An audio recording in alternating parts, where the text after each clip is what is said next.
नमस्कार साथियों, जय हिंद। आप सभी को कैरियर क्लासेज लर्न के यूट्यूब चैनल में स्वागत है। आज के इस वीडियो में हम सीटेट दिसंबर 2024 के लिए जो है सीडीपी का जो है अध्याय प्रथम यानी सक्सेस मास्टर का जो है अध्याय प्रथम सीडीपी से बाल विकास की अवधारणा एवं इसका अधिगम से संबंध, यानी बाल विकास की अवधारणा या विकास की अवधारणा एवं इसका अधिगम से क्या संबंध है, इसका तीसरा पार्ट लेकर के है। इससे पहले 2 पार्ट बन चुका है, लिंक डिस्क्रिप्शन में आप वहां से देख सकते हैं। उनमें बहुत ही डिटेल से हम बताए हैं विकास के अभिलक्षण के बारे में, विकास के आयाम के बारे में, और जो है शारीरिक विकास, मानसिक विकास और संवेगात्मक विकास, 3 चीज़ के बारे में 2 वीडियो में बात हो चुकी है। आज जो है नया जो है विकास के 3 आयाम और है, जिसके बारे में हम आज बात करेंगे। कुल 6 है: शारीरिक विकास, मानसिक विकास, संवेगात्मक विकास, क्रियात्मक या गत्यात्मक विकास, भाषाई विकास और सामाजिक विकास। तो 3 पर हम बात कर चुके हैं, आज और 3 पर हम बात करेंगे। ठीक है, चैनल पे अगर नए होंगे तो चैनल को सब्सक्राइब कर लें और बेल आइकन को दबा दें। इस पर आपको सीटेट का जो है तैयारी इस पर पूरी तरह से कराया जाएगा और डीएलएड से जुड़ी हुई अपडेट भी इस पर दिया जाएगा। ठीक है, चलिए तो आज का सेशन स्टार्ट करते हैं।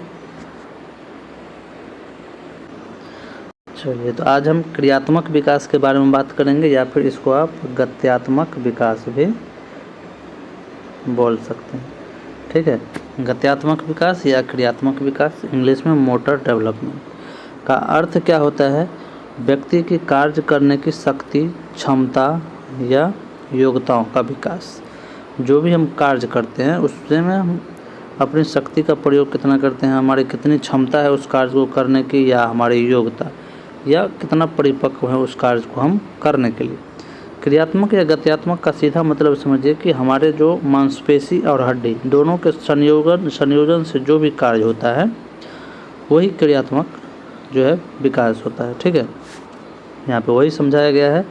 क्रियात्मक शक्तियों, क्षमताओं या योग्यताओं का अर्थ होता है ऐसी शारीरिक गतिविधियां या क्रियाएं जिसको संपन्न करने के लिए मांसपेशियों एवं तंत्रिकाओं की गतिविधियों के संयोजन की आवश्यकता होती है, जैसे चलना, बैठना, कूदना, तैरना, लिखना, पढ़ना, खाना। सभी चीज़ें जो भी हैं ये क्रियात्मक विकास में आती है, जिसमें हमारी मांसपेशियां और हड्डियों का यानी तंत्रिकाओं का जो है संयोजन होता है, यानी मेल से होता है। ठीक है, क्रियात्मक विकास, गत्यात्मक विकास 2 तरह का होता है, एक सूक्ष्म गत्यात्मक और दूसरा स्थूल गत्यात्मक। ठीक है,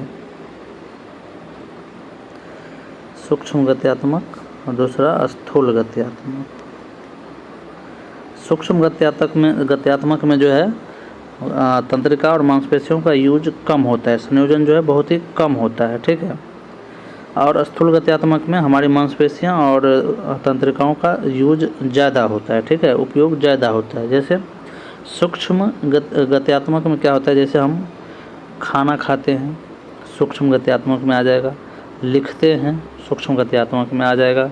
ठीक है, बोलते हैं, सूक्ष्म गत्यात्मक में आ जाएगा।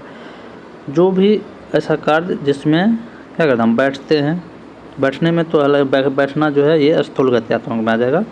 ठीक है, सूक्ष्म गत्यात्मक में लिखना हो गया, पढ़ना हो गया, खाना हो गया। ठीक है, गिलास उठाना हो गया, ये सारी चीज़ें सूक्ष्म गत्यात्मक में आ जाएगा, जिसमें मांसपेशी और तंत्रिकाओं का जो है संयोजन में मतलब यूज कम होता है। ठीक है, और स्थूल गत्यात्मक में हो गया चलना, बैठना, दौड़ना, तैरना, ये सारी चीज़ें स्थूल गत्यात्मक होगा, जिसमें पूरे शरीर का प्रयोग होता है। ठीक है, और सूक्ष्म गत्यात्मक में बहुत ही कम जो है हड्डी और मांसपेशियों का यूज होता है, पूरे शरीर का यूज इसमें नहीं होता। स्थूल गत्यात्मक में लगभग पूरे शरीर का यूज होता है। ठीक है, ये चीज़ें एग्जाम में आपको पूछेगा और पूछता ही है। ठीक है, चलिए अब आगे देखिए, आगे क्या है। एक नवजात शिशु ऐसे कार्य करने में अक्षम होता है शारीरिक वृद्धि एवं विकास के साथ ही उम्र बढ़ने के साथ उसमें इस तरह की योग्यताओं का भी विकास होने लगता है। यानी एक नवजात शिशु जो है ऐसे कार्य करने में अक्षम होता है, जैसे चलने में, बैठने में, उठने में, ठीक है, खाने में, लिखने में, इसमें क्या होता है, अक्षम होता है यानी असमर्थ होता है। और शारीरिक वृद्धि एवं विकास के साथ उसके उम्र बढ़ने के साथ उसमें क्या होता है, ये परिपक्वता या योग्यता का विकास होने लगता है। चलिए इतना समझ गए। अब आगे देखिए, अब आगे है यहाँ पे, इसके कारण बालक को आत्मविश्वास अर्जित करने में भी सहायता मिलती है। जब भी कोई बालक खुद से जब कार्य करता है, कोई भी कार्य बालक जो दूसरों के सहारे पहले करता था लेकिन वो अब खुद कर रहा है, तो उसको जो है आत्मविश्वास जो है ज़्यादा मजबूत होता है। ठीक है, जैसे हमारे गांव घर में देखे होंगे, जो बच्चे छोटा था, जब बच्चे छोटा रहता था, भोज जब होता है, देखे होंगे जब खाना परोसा जाता है तो बच्चे उत्साहित होते हैं उसमें परोसने के लिए, लेकिन वो उस चीज़ को करने के लिए परिपक्व नहीं होता है।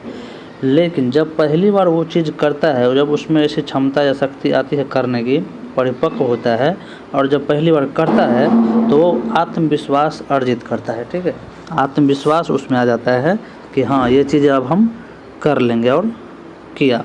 ठीक है, पर्याप्त क्रियात्मक विकास के अभाव में बालक में विभिन्न प्रकार के कौशलों के विकास में बाधा पहुंचती है। अगर उसमें गत्यात्मक विकास या शरीर हड्डी और मांसपेशियां कमज़ोर है या उसमें संयोजन में कोई दिक्कत होता है तो बालक के विभिन्न प्रकार के कौशल के में बाधा हो सकती है, जैसे लिखने में, उठने में, बैठने में, चलने में, दौड़ने में, तैरने में, इन सारी चीज़ों में वो बाधा महसूस करेगी। ठीक है, अब है अगला, क्रियात्मक विकास के स्वरूप एवं उसकी प्रक्रिया का ज्ञान होना शिक्षकों के लिए भी आवश्यक है। कैसे?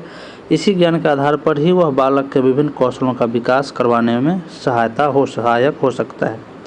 जिन बालकों में क्रियात्मक विकास सामान्य से कम होता है उनके संयोजन एवं विकास हेतु विशेष कार्य करने की आवश्यकता होती है। इसमें शिक्षकों को ये देखना है कि बच्चों का गत्यात्मक विकास या गत्यात्मक कौशल कहाँ तक हुआ है, यानी वो किसी कार्य को करने के लिए जो है कितना परिपक्व हुआ है, कितना सक्षम हुआ है, उस तरह से उसको कार्य देंगे। ठीक है, एक क्लास का बच्चा है तो हमें जो उसको शारीरिक कौशल या गत्यात्मक कौशल करवाना है, गत्यात्मक गतिविधि करवाना है तो उसके अनुसार ही करवाएंगे। ठीक है, अगर उसे हमको खेल करवाना है तो खेल उसके शारीरिक और मानसिक विकास के अनुरूप ही करवाएंगे, यानी गत्यात्मक विकास, यानी उसकी क्षमता जितनी होगी उस कार्य को करने के लिए उतना ही कार्य हम उससे करवाएंगे। ठीक है, तो ये चीज़ें शिक्षक के लिए ज़रूरी है, इन चीज़ों को भी जानना। ठीक है, अब अगला है मेन, ये भी बहुत ही इम्पोर्टेंट है, भाषाई विकास। भाषाई विकास भी बहुत ही इम्पोर्टेंट है। भाषा के विकास को एक प्रकार से संज्ञानात्मक या भावात्मक विकास माना जाता है। संज्ञानात्मक कहिए तो आपके बौद्धिक विकास या मानसिक विकास, और भावात्मक कहिए तो आपके संवेगात्मक विकास। दोनों पर जो है आपके भाषाई विकास डिपेंड करता है। अगर आपको सोचने समझने की शक्ति अच्छी है तो आप भाषा विकास आपका बहुत ही जल्द हो जाएगा।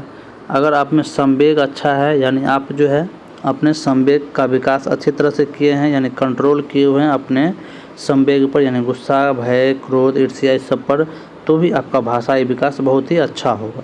ठीक है, भाषा के माध्यम से बालक अपने मन के भावों, विचारों को एक दूसरे के सामने रखता है एवं एक दूसरे के भावों, विचारों और भावनाओं को समझता भी है। ठीक है, भाषा के माध्यम से मेन यहाँ पे भाषा विकास जब हो जाता है तो बालक खुद से कोई भी चीज़ करना स्टार्ट कर देता है। भाषा के माध्यम से अपने विचारों को, भावों को व्यक्त करता है या दूसरे के भावों, विचारों को भी वो समझने लगता है। ठीक है, भाषा ज्ञान के अंतर्गत बोलकर विचारों को प्रकट करना, संकेत के माध्यम से अपनी बात रखना तथा लिखकर अपनी बातों को रखना इत्यादि सम्मिलित है। भाषा के 3 रूप, यानी कि बच्चा भाषा को जो 3 रूप में प्रकट कर सकता है, पहला बोलकर, दूसरा लिखकर और तीसरा सांकेतिक रूप से। भाषा 3 तरह के हैं, यानी बोलचाल की भाषा, सांकेतिक भाषा और लिखित भाषा। ठीक है, तो भाषाई ज्ञान जब अर्जित करता है तो बालक तो अपने विचारों को किस तरह प्रकट करता है, 3 तरह से। एक तो बोल करके, दूसरा जो है लिख करके, और तीसरा जो है संकेत के द्वारा, सांकेतिक माध्यम से। ठीक है, अब आगे यहाँ पर देख लीजिए क्या है। बालक 6 माह के से 1 वर्ष के बीच कुछ शब्दों को समझने एवं बोलने लगता है। जब 6 महीना से 1 वर्ष का होता है तो उस बीच में माँ, पा, चा ऐसे बोलना जो है वो स्टार्ट कर देता है। ठीक है, 3 वर्ष की अवस्था में वो कुछ छोटे वाक्यों को बोलने लगता है, खाना खा, माँ, ऐसे मामा, बाय बाय, टाटा, ये सब वो करने लगता है। 15 से 16 वर्षों के बीच काफ़ी शब्दों का भंडार उसमें विकसित हो जाता है। ठीक है, 3 वर्ष तक बच्चा जो है वो बोलना, छोटे छोटे वाक्यों को बोलना स्टार्ट कर देता है। दूध पी, खाना खा, इस तरह से जो भी घर में बोलचाल भाषा होती है, चाचा जा, पापा जा, बाय बाय, इस तरह से वो बोलना स्टार्ट कर देता है। ठीक है, और 15 से 16 वर्ष में उसके शब्द भंडार में बहुत वृद्धि हो जाता है। ठीक है, शब्दों की समझ विकसित हो जाती है। जो शब्द बोलता है उसकी समझ भी उसमें विकसित हो जाती है। भाषाई विकास का क्रम एक क्रमिक विकास होता है। इसके माध्यम से कौशल में वृद्धि होती है। भाषाई कौशल कौन है? सु, बो, पली, सुनना, बोलना, पढ़ना, लिखना। बच्चा सबसे पहले करता है, सुनता है, फिर बोलता है, फिर जो है लिखता है, और बाद में सु, बो, पली, फिर पढ़ता है, लास्ट में लिखता है। ठीक है, सु, बो, पली, यानी कि यहाँ पे देख लीजिए, सु, बो, प, ली। ठीक है, सु, बो, पली, पहले सुनता है, फिर बोलता है, तब पढ़ता है, लास्ट में वो लिखता है। तो इस तरह से भाषाई कौशल का भी विकास होता है, एक क्रम से होता है। ठीक है, चलिए अब आगे देखते हैं। चलिए तो अब हम जो है अगला जो मेन इम्पोर्टेंट है सामाजिक विकास, ये देखेंगे, यानी कि सोशल डेवलपमेंट। अब है सामाजिक विकास का शाब्दिक अर्थ क्या होता है, यहाँ पे समझिए। पहले समाज के अंतर्गत रहकर विभिन्न पहलुओं को सीखना ही क्या है? सामाजिक विकास है। यानी कि एक बच्चा अगर समाज में रह करके समाज के नियम कानून, अपने से बड़ों का आदर करना, पारिवारिक माहौल या फिर आस पड़ोस के माहौल को जो सीखता है, जो उसमें घुलता मिलता है, वही क्या है? सोशल डेवलपमेंट, यानी सामाजिक विकास है। समाज के अंतर्गत ही चरित्र निर्माण, यानी बच्चों का जो चरित्र है, व्यवहार है, अच्छा व्यवहार यानी सद्गुण, तथा जीवन से संबंधित व्यवहारिक शिक्षा, यानी कि व्यवहारिक शिक्षा ये हुआ कि हमें किसके साथ कैसा व्यवहार करना है, बड़ों के साथ कैसा करना है, बड़ों से कैसे बातें करनी है, घर में कैसे बातें करनी है, दोस्त से कैसे बात करना है, अपने से छोटे से कैसे बात करना है, गुरु से कैसे बात करना है, ये सारी चीज़ें सामाजिक विकास में रहता है। ठीक है, व्यवहारिक शिक्षा में। अब है अगला पहला पॉइंट, बालकों के विकास की प्रथम पाठशाला परिवार को माना जाता है। ठीक है, बालकों के विकास की प्रथम पाठशाला क्या है? परिवार को माना जाता है। तत्पश्चात समाज को। समाज के विकास के माध्यम से बालकों का जुड़ाव व्यापक हो जाता है। जैसे ही बच्चा परिवार से निकलता है, परिवार में जो रहन सहन है उसका जो है वो अनुकरण करता है। अनुकरण करने के बाद जब वो समाज में निकलता है तो समाज में अब उसका दायरा थोड़ा बड़ा हुआ, और जो है विभिन्न तरह के बालकों से, विभिन्न जाति समूह के बालकों से उसका क्या होगा? जुड़ाव होगा, और वो जुड़ाव व्यापक हो जाएगा। ठीक है, बालक का प्रथम पाठशाला परिवार होता है, और शिक्षक जो है उसका पहला शिक्षिका जो उसकी माँ होती है। ठीक है, और परिवार जो है सामाजिकरण के जो है ये प्रथम प्राथमिक कारक में आता है। ठीक है, सामाजिकरण के 2 प्राथमिक कारक और 2 गौण कारक, 2 है। आगे हम सामाजिकरण चैप्टर में पढ़ेंगे। विद्यालय जो है ये गौण में आ जाता है या द्वितीयक कारक में आ जाता है। ठीक है, अब है संबंधों के दायरे में वृद्धि, अर्थात माता पिता एवं भाई बहन के अतिरिक्त दोस्तों या मित्रों से जुड़ाव। संबंधों के दायरे में वृद्धि यानी कि इसका मतलब हुआ कि माता पिता एवं भाई बहन के अतिरिक्त दोस्तों, मित्रों, जैसे नाना नानी, मामा मामी, मौसा मौसी, सबसे अब जुड़ाव होने लगता है, संबंधों का दायरा बढ़ने लगता है। ठीक है, बच्चा जैसे जैसे बड़ा होता है, परिवार से बाहर आता है, तो सामाजिक विकास के माध्यम से बालकों में सांस्कृतिक, धार्मिक तथा सामुदायिक विकास इत्यादि की भावनाएं उत्पन्न होती है। सामाजिक विकास के माध्यम से क्या सब होता है बालकों में? संस्कृति, समाज की संस्कृति कैसी है, धार्मिक तथा सामुदायिक विकास का जो है भावना उसमें उत्पन्न होता है। धर्म क्या है, उसके धर्म का लोग किस किस जो है संस्कृति का पालन करता है। ठीक है, कौन से धार्मिक पर्व का पालन करता है, कौन से पर्व जो है उसके समाज में मनाया जाता है, ये सारी चीज़ें उसकी संस्कृति जो चली आ रही है, धार्मिक पर्व जो चले आ रहे हैं उसको जो है वो सीखता है और उनके भावनाओं को वो समझता है। अब है बालकों के मन में आत्मसम्मान, स्वाभिमान तथा विचारधारा का जन्म होता है। कहाँ पे जाके? समाज में जाके। आत्मसम्मान, जैसे वो दोस्तों से बातें करता है, दोस्त जो है उसको क्या है अपने जगह में, अपने भीड़ में जो है या 3-4 दोस्त है उसको अगर उसमें जगह दिया, दोस्ती का मौका दिया या फिर खेलने का मौका दिया, तो उसमें आत्मसम्मान बढ़ता है, स्वाभिमान बढ़ता है और नए नए विचारधारा जैसे जैसे बड़ा होता है तो समाज में उसका विचारधारा भी धीरे धीरे बढ़ते जाता है, जन्म लेता है नया नया विचारधारा। ठीक है, अब आगे देखिए। अब है बालक समाज के माध्यम से ही अपने आदर्श व्यक्तियों का चयन करता है तथा कुछ बनने की प्रेरणा उनसे लेता है।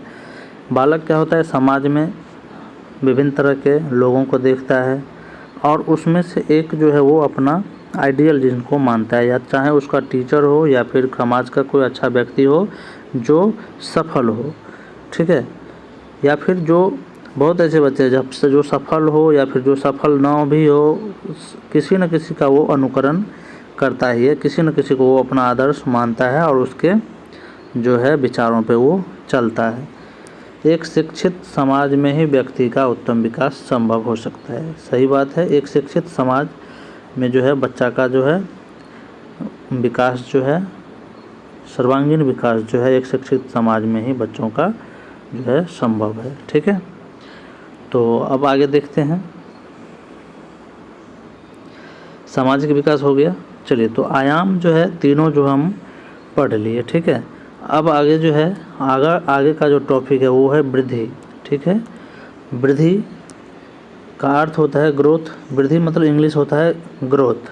अर्थ है शारीरिक संरचना का विकास जिसके अंतर्गत लंबाई, भार, मोटाई तथा अन्य अंगों का विकास होता है। ठीक है, वृद्धि में शारीरिक पक्ष आ जाता है। वृद्धि में क्या होता है, तो शारीरिक पक्ष आता है। ठीक है, 6 आयाम है, 6 पक्ष है, इसमें से शारीरिक पक्ष जो है ये जो है वृद्धि के अंतर्गत आएगा। ठीक है, और बाकी पक्ष जो है वो जो है विकास के अंतर्गत जाएगा। ठीक है, ये सारी चीज़ें हम अगले वीडियो में हम देखेंगे। ठीक है, वृद्धि क्या है, मात्रात्मक है यानी कि परिमाणात्मक है, इसको माप सकते हैं, और विकास जो है मात्रात्मक और गुणात्मक दोनों है, क्योंकि विकास में गुण का भी विकास होता है, गुण को हम माप नहीं सकते हैं। ठीक है, वृद्धि में जो शारीरिक संरचना है उसको हम माप सकते हैं, देख सकते हैं, ये मूर्त होता है। विकास जो है ज़्यादातर अमूर्त होता है। ठीक है, तो चलिए आज के इस वीडियो में इतना ही। आगे वीडियो में हम पूरी तरह से वृद्धि और विकास पर चर्चा करेंगे। आज के वीडियो में इतना ही। वीडियो अच्छा लगे तो लाइक, सब्सक्राइब और शेयर जरूर करें। धन्यवाद।